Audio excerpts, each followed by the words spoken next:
आज के हमारे शोध पत्र का विषय है विभीषण गीता की वर्तमान समय में प्रासंगिकता। श्री राम का विजय रथ यही माना जाता है। उन्होंने राम रावण युद्ध के दौरान रणभूमि में जो उपदेश दिया विभीषण को, इस भाग में उसी का वर्णन है। श्रीमद् भगवत गीता से तो हम सब परिचित हैं ही। भारतीय दर्शन के विशाल सागर में गीता एक अमूल्य रत्न है। गीता का शाब्दिक अर्थ है गीत या गान। अतः काव्यात्मक कृतियों के माध्यम से ज्ञान योग द्वारा अर्थ, धर्म, काम का पालन करते हुए मोक्ष का मार्ग दिखाने वाली कृतियां गीता कही जा सकती हैं। गोस्वामी तुलसीदास कृत श्री रामचरितमानस में ऐसे कई प्रसंग हैं जहां इस विषय पर चर्चा की गई है। आज हम अब आपके साथ भगवान श्री राम और विभीषण के बीच रणभूमि में होने वाले संवाद पर चर्चा कर विभीषण गीता की वर्तमान समय में प्रासंगिकता और आवश्यकता पर अपने मंतव्य साझा कर रहे हैं। धर्म यानी रिलीजन को लेकर अनेकों मत हो सकते हैं। रिलीजन अधिक उपयुक्त है। हिंदी में धर्म का अर्थ बहुत ही व्यापक है। धर्म का पालन तो सभी जन करते हैं, लेकिन दुख की बात यह है कि आजकल बहुधा लोग धर्म का अर्थ अलग अलग प्रकार से लेकर अपनी स्वार्थ सिद्धि में लगे हुए हैं। हमारे मतानुसार रिलीजन में व्यक्ति विशेष की आस्था चाहे जो भी हो, परंतु यह भाग सभी के लिए सार्थक है। यह भाग काव्यात्मक दृष्टि से भी अत्यंत सुंदर है। तुलसीदास जी ने इस भाग में अनेक रूपकों का बहुत ही सटीक और सुंदर प्रयोग किया है।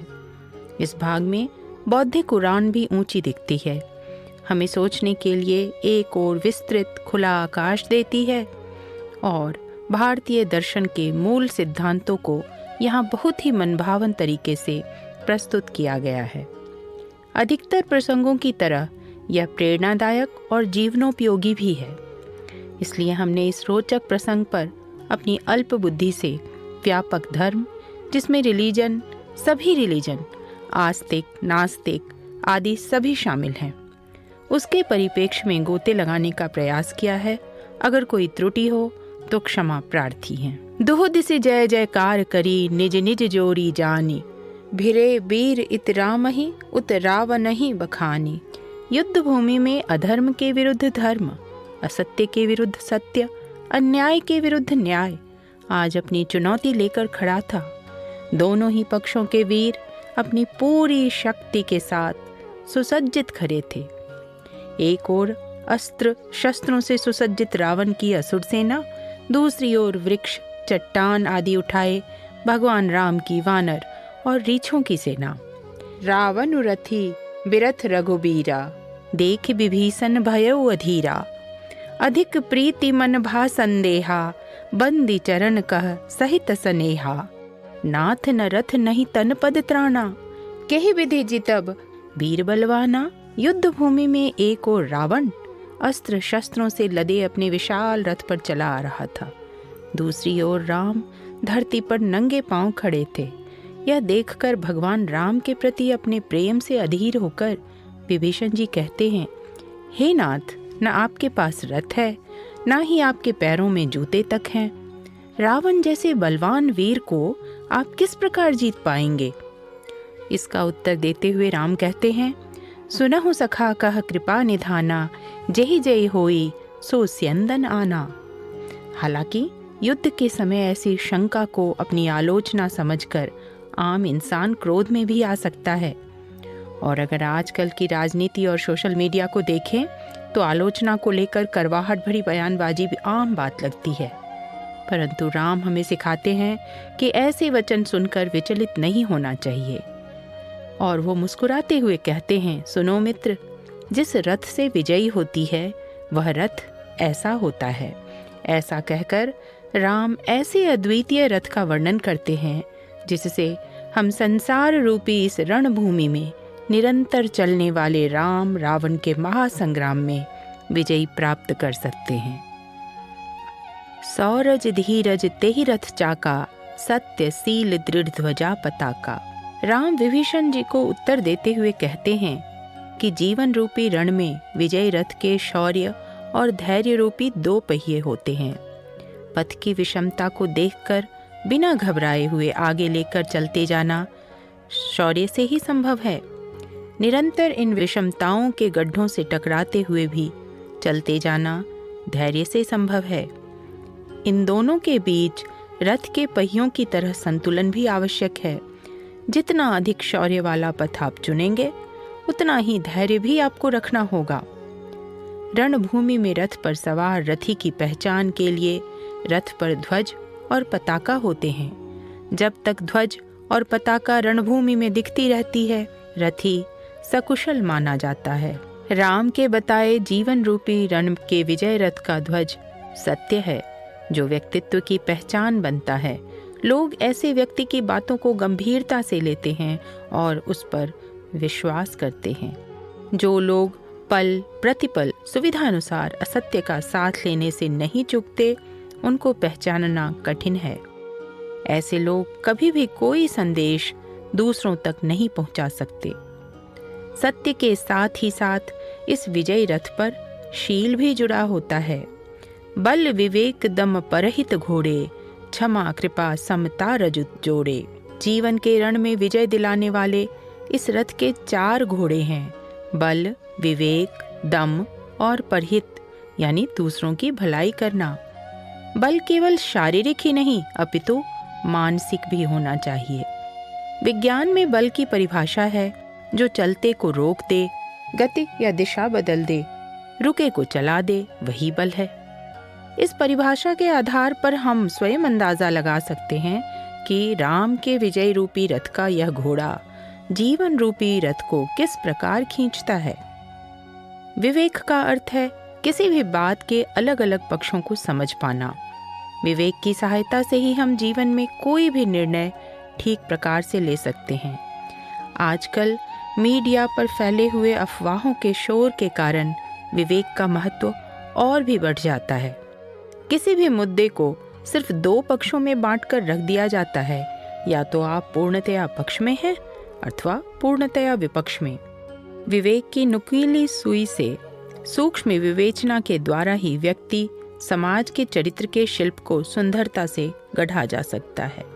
राष्ट्रकवि रामधारी सिंह दिनकर जी भी अपनी कालजयी कृति रश्मि रथी में कहते हैं, जब नाश मनुज पर छाता है, पहले विवेक मर जाता है। इतिहास साक्षी है कि जब जब विवेक के बजाय लोगों ने भावनाओं से काम किया, विनाश के सिवाय कुछ भी हाथ नहीं आया। जर्मनी की द्वितीय विश्व युद्ध की विभीषिका और हिटलर के हाथों हुआ यह नरसंहार विवेक के घोड़े के न रहने के कारण रथ की दिशा भटकने का ही परिणाम था। दम को कई बार बल का पर्यायवाची समझा जाता है, परंतु इसका अर्थ थोड़ा अलग है। दम किसी भी परिस्थिति में दृढ़तापूर्वक खड़े रहने का गुण है। बलवान होने पर भी व्यक्ति में अगर दम ना हो तो वह जरा सी भी विकट परिस्थिति में भाग खड़ा होगा। दिनकर जी ने भी अपनी महान कृति कुरुक्षेत्र में कहा है, जीवन उनका नहीं युधिष्ठिर जो उससे डरते हैं, यह उनका जो चरण रोप निर्भय होकर लड़ते हैं। अगर कोई महान लक्ष्य ना हो तो बाकी 3 घोड़े आपको कहीं भी नहीं ले जाएंगे। परहित का घोड़ा वास्तव में प्रेरणा का स्रोत है। लक्ष्य सिर्फ अपने तक सीमित रखना एक बहुत मामूली लक्ष्य है।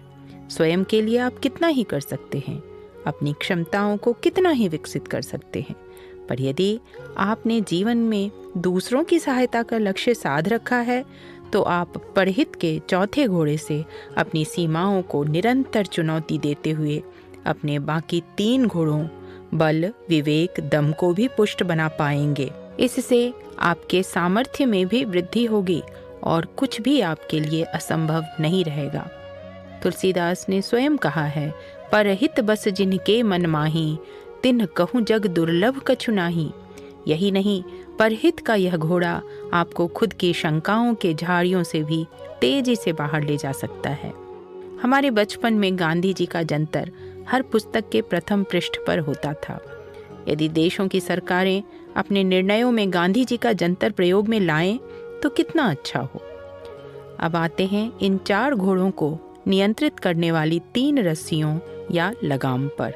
4 शक्तिशाली घोड़ों के होने पर किसी का भी एक घोड़े की ही तरह अरियल हो जाना संभव हो सकता है। यह आपके जीवन रथ को अहंकार और द्वेष की तरफ ले जा सकते हैं। ऐसे में राम कहते हैं, दंड देने वाले का बल होने पर भी क्षमा और दया की संभावना हमेशा बनाए रखनी चाहिए। रावण के जघन्य अपराधों के बाद भी राम ने दया दिखाते हुए उसे क्षमा करने के अनेक अवसर प्रदान किए। सामर्थ्य होने पर भी अपने से कम सामर्थ्यवान की सहायता करके समता बनाए रखनी चाहिए। ऐसी बातें हमें हमेशा तर्कशील नहीं लगती हैं, अतः इनको घोड़ों की लगाम कहा गया है। इसीलिए राम क्षमा, दया और समता के लिए हमेशा संभावना रखने को कहते हैं। ईस भजन सारथी सुजाना, विरति चर्म संतोष कृपाना। इन घोड़ों और लगाम को संभाल कर रथ को चलाने वाला सारथी कौन है? सारथी है ईश भजन। ईश शब्द इष्ट से आता है, जिसका अर्थ है इच्छित या जिसकी इच्छा की जाए। अच्छे या आदर्श गुण सभी के लिए इच्छित होते हैं, इसलिए आदर्श की पराकाष्ठा को ईश्वर कहा जाता है। और इस प्रकार ईश भजन का अर्थ है अपने आदर्शों को सदा अपने दिमाग में दोहराते हुए स्मरण रखना है। अपने आदर्शों की दृष्टि से ही इस रथ को कुशलता पूर्वक चलाया जा सकता है।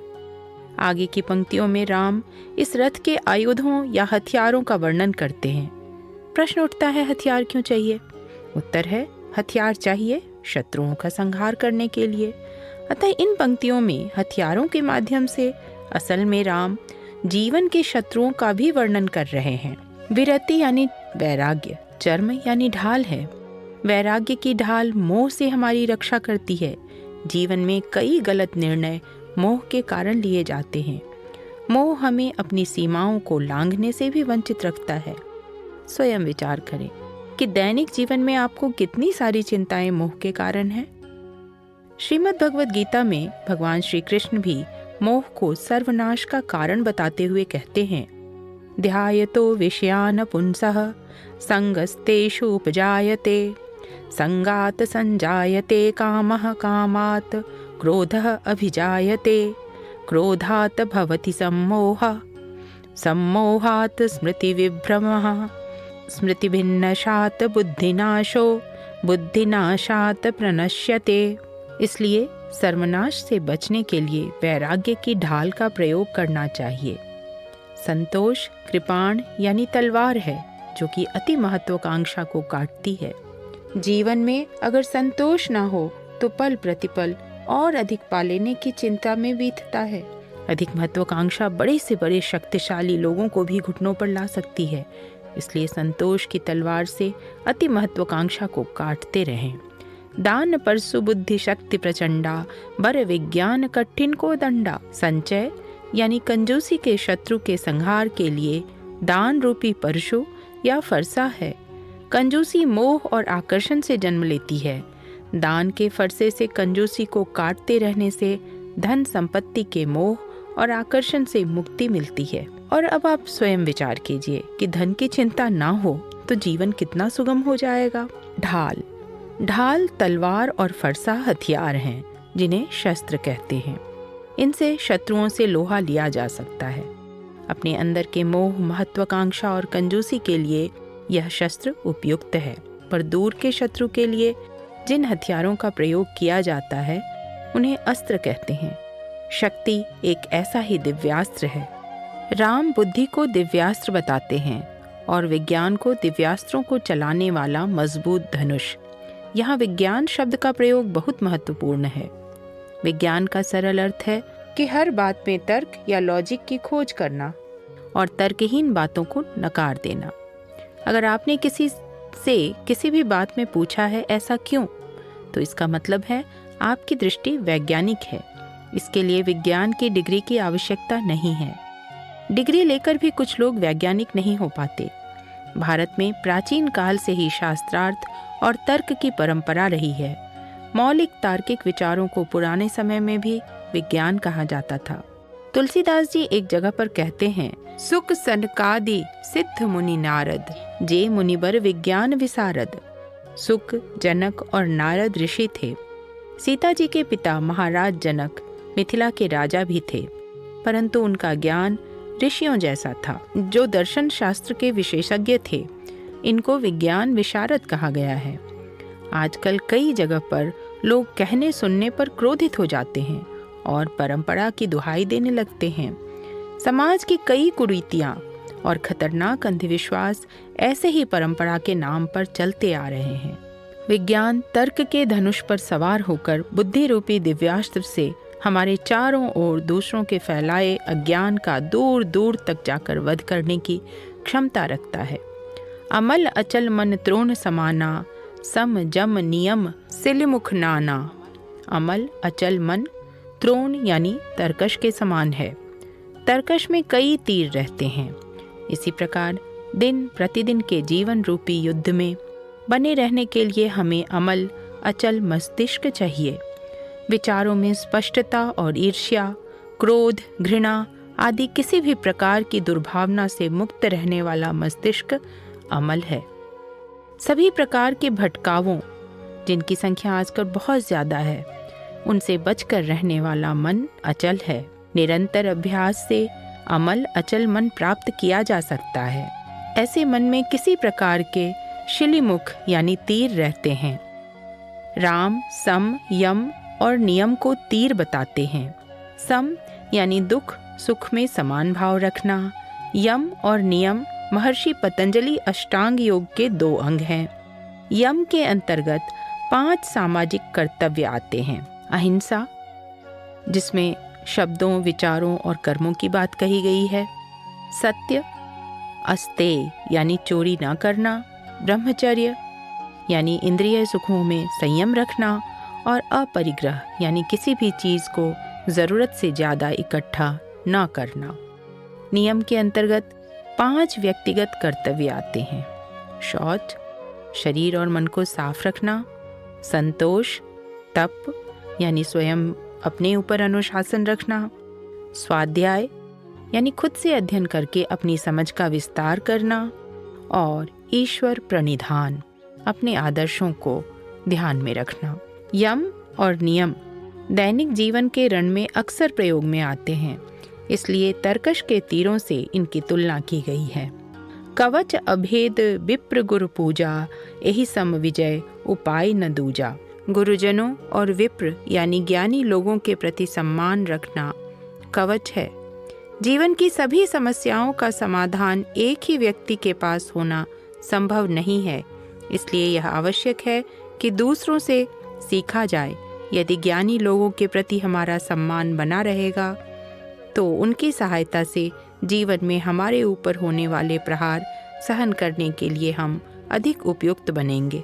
तो उनकी सहायता से जीवन में हमारे ऊपर होने वाले प्रहार सहन करने में हम अधिक उपयुक्त बनेंगे। यहाँ विचारणीय है कि गुरु या विप्र कोई भी हो सकते हैं। हमारी लोक कथाओं में ही कई बार बाल रूप, भिक्षु रूप आदि में कई बार ज्ञान की बातें बताई गई हैं। इसलिए जिनको सामाजिक दृष्टि से गुरु या विप्र कहा जाता है, असल में गुरु या विप्र उससे कहीं अधिक व्यापक हो सकते हैं। हमसे उम्र में छोटे, धन संपत्ति में हमसे कम, किसी भी लिंग या संप्रदाय से गुरु या विप्र अपने ज्ञान से हमारी रक्षा कर सकते हैं। सखा धर्ममय असरथ जाके, जीतन कहाँ न कतहूँ रिपु ताके। ऐसे महान रथ का वर्णन करके राम कहते हैं, इसके समान जीवन में विजय पाने का कोई और उपाय नहीं है।